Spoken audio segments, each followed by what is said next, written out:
मैं यहाँ पर व्हाइट बोर्ड, मार्कर या नोटबुक या पेन या रजिस्टर ऐसा कुछ भी यूज करने वाला नहीं हूँ।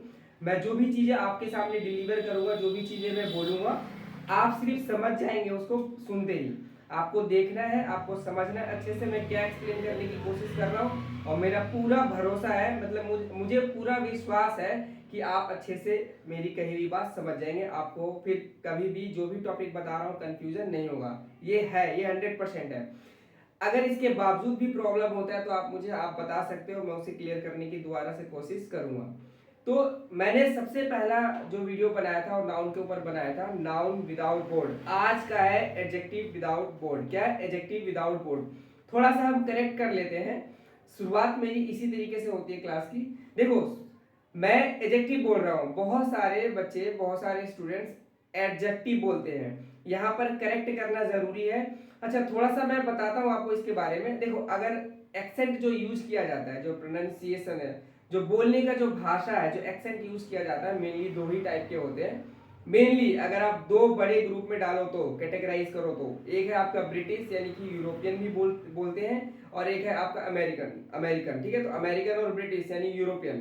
तो हम, क्योंकि हमें हमारा जो लैंग्वेज होता है या ग्रामर होता है जो बुक्स में पढ़ाया जाता है वो हमारा ब्रिटिश यानी यूरोपियन के बेस पर होता है। तो ब्रिटिश एक्सेंट की अगर आप बात करोगे तो उस हिसाब से आपको एडजेक्टिव ना कहकर एडजेक्टिव बोलना है। क्या बोलना है? एडजेक्टिव। A D J.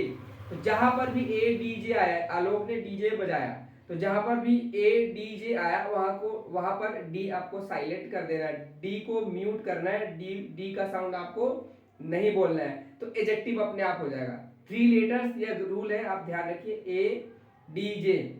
ऐसे कंडीशंस में आपको, ऐसे कंडीशन में डी का साउंड नहीं बोलना है, म्यूट कर देना है, यानी कि आपको उसे साइलेंट रखना है, तो एडजेक्टिव हो जाएगा। इसी तरीके से बहुत सारे, क्योंकि देखो बहुत जगह से लोग बिलोंग करते हैं और थोड़ा सा लैंग्वेज का फर्क पड़ता है। आपने सुना होगा बहुत सारे लोग एडजस्टमेंट बोलते हैं, एडजस्टमेंट एडजस्टमेंट एडजस्टमेंट। एडजस्टमेंट तो बहुत ही ज्यादा मतलब खराब हो गया, पूरी इंग्लिश ही खराब हो गई, मैं तो कह रहा हूँ वर्ड ही खराब हो गया एडजस्टमेंट। देखो, इंडियन एक्सेंट की हम बात करेंगे, हमें यूज भी करना चाहिए, उस हिसाब से एडजस्टमेंट सही है। लेकिन जब आप कैटेगराइज करोगे दो कैटेगरी में, ब्रिटिश ब्रिटिश और अमेरिकन, तो ब्रिटिश ब्रिटिश एक्सेंट के हिसाब से एडजस्टमेंट होगा, एडजेक्टिव एडजस्टमेंट। क्योंकि एडजस्टमेंट में भी ए डी जे स्टार्टिंग के लेटर्स या फिर इकट्ठे तीनों लेटर्स आ रहे हैं, हमने यहाँ ध्यान रखना है, जहां पर भी इकट्ठे तीनों लेटर्स आएंगे ए डी जे, वहां पर डी साइलेंट कर देना है। So it's adjective and adjective. Okay, तो क्या बोल रहा है हमें? इट्स एडजेक्टिव, तो हमें बोलना है एडजेक्टिव। आप इसे ध्यान रखिएगा, इसी तरीके से होगा एडजस्टमेंट। नाउ नेक्स्ट, होता क्या है आप लोगों को मालूम है, आप लोगों को पता है, मैं डिफरेंट तरीके से बताने की कोशिश कर रहा हूँ, एक्सप्लेन करने की कोशिश कर रहा हूँ। एडजेक्टिव यानी विशेषण, ये एक ऐसा वर्ड है जो नाउन या प्रोनाउन की विशेषता बताता है। एडजेक्टिव यह एक ऐसा वर्ड है जो नाउन या प्रोनाउन की विशेषता बताता है, ठीक है। मैं क्या कह रहा हूं, यह एक ऐसा वर्ड है जो नाउन और प्रोनाउन के बारे में कुछ एक्स्ट्रा सेंटेंस के अंदर बताता है। मैंने क्या बोला? यह एडजेक्टिव एक ऐसा वर्ड है जो नाउन या प्रोनाउन के बारे में, नाउन या प्रोनाउन के बारे में समथिंग एक्स्ट्रा, कुछ चाहे छोटा सेंटेंस, चाहे छोटा वर्ड ही क्यों ना हो, कुछ एक्स्ट्रा बता रहे हो, वह वे ऐसे सारे वर्ड्स एडजेक्टिव कहलाएंगे। मैं एक एग्जांपल ले रहा हूं, जैसे मैंने बोला यू आर ब्रेव, मैंने क्या बोला? You are brave.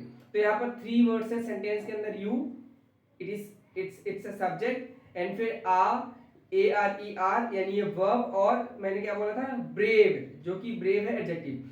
मैं कह रहा हूं कि ये सब्जेक्ट है, आपको समझ में आ गया होगा, ये वर्ब है। अब ये क्यों है एडजेक्टिव? एडजेक्टिव इसलिए है क्योंकि मैं ये यूज किसके लिए किया? यू के लिए किया, और यू सब्जेक्ट है और प्रोनाउन है। क्या है? यू सब्जेक्ट यानी ये प्रोनाउन है, तो प्रोनाउन के लिए मैं ब्रेव यूज करा है। एक्स्ट्रा मैंने बताया, देखो कैसे, मैंने बोला यू, आप हो, तो आपके बारे में कुछ एक्स्ट्रा इंफॉर्मेशन बताया कि आप हो, आप ब्रेव हो, आप हो, आप अच्छे हो, आप हो, आप साहसी हो, बोल्ड हो, आप हो, इंटेलिजेंट हो। तो मैंने आपके बारे में, यानी कि जो शब्द स्टार्टिंग में यूज कर रहा हूं, नाउन या प्रोनाउन होगा, उसके बारे में यूज किया।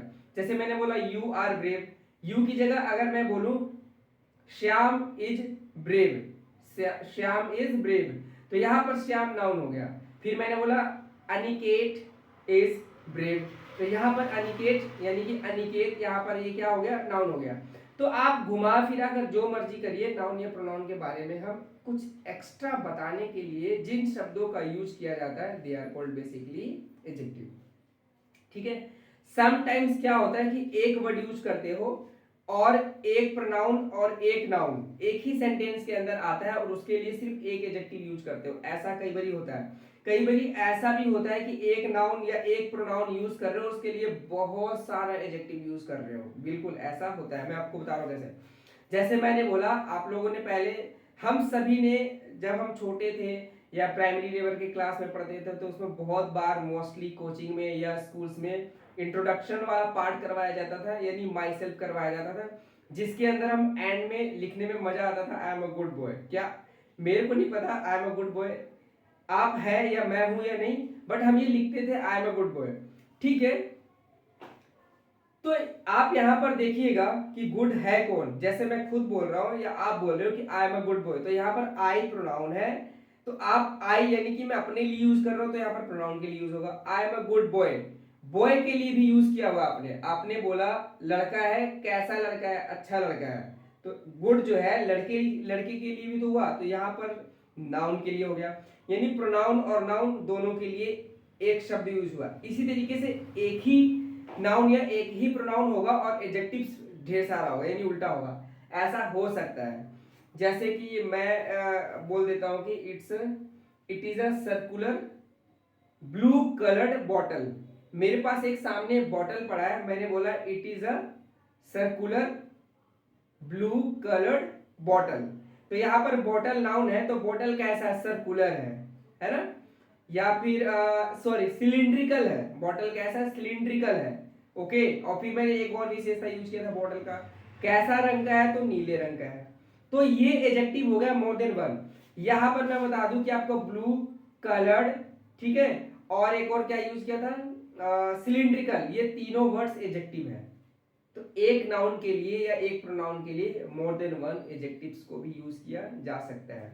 फिर से थोड़ा सा मैं बता देता हूं, एडजेक्टिव्स वह सारे वर्ड्स होंगे जो नाउन या प्रोनाउन के बारे में समथिंग एक्स्ट्रा आप क्रिएट कर रहे हो, समथिंग एक्स्ट्रा सेंटेंस के अंदर आप बताने की कोशिश कर रहे हो, या समथिंग एक्स्ट्रा नाउन या प्रोनाउन के बारे में आप बताने के लिए आप जिन शब्दों का यूज कर रहे हो they are called basically adjectives. ठीक है, समझ आया। ये देखो यहाँ पर मैंने जो भी जितना भी समझाया इसमें मेरे को बोर्ड मार्कर ये सारी चीज यूज नहीं किया, मैं एक डिफरेंट तरीके से मैं आपको बताने की कोशिश कर रहा हूँ, और ये बेसिक था जो मैंने अभी आपको बताया। ठीक है, सो ये एडजेक्टिव्स है, इसके पार्ट्स भी होते हैं जो मैं और कभी बताऊंगा। जितने भी वीडियोस अभी आएंगे जहां पर लिखा रहेगा विदाउट बोर्ड, वो सारे वीडियोस ऐसे होंगे फिलहाल के लिए, और मैं डेली आपको कुछ ना कुछ बताने की कोशिश करूंगा। आपको मुझे बताना है कि क्या इस छोटे से वीडियो में एडजेक्टिव इतना आसानी से समझ में आ गया कि नहीं।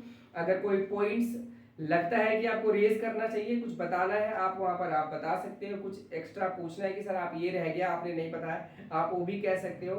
मैं नेक्स्ट वीडियो में I try to consider them, है ना, उन वर्ड्स को या उन जो भी कमेंट्स आप करेंगे उन्हें बताने की मैं कोशिश करूंगा। सो आई होप आपको अंडरस्टैंड आपने अच्छे से किया। So thank you for watching, have a nice time all of you.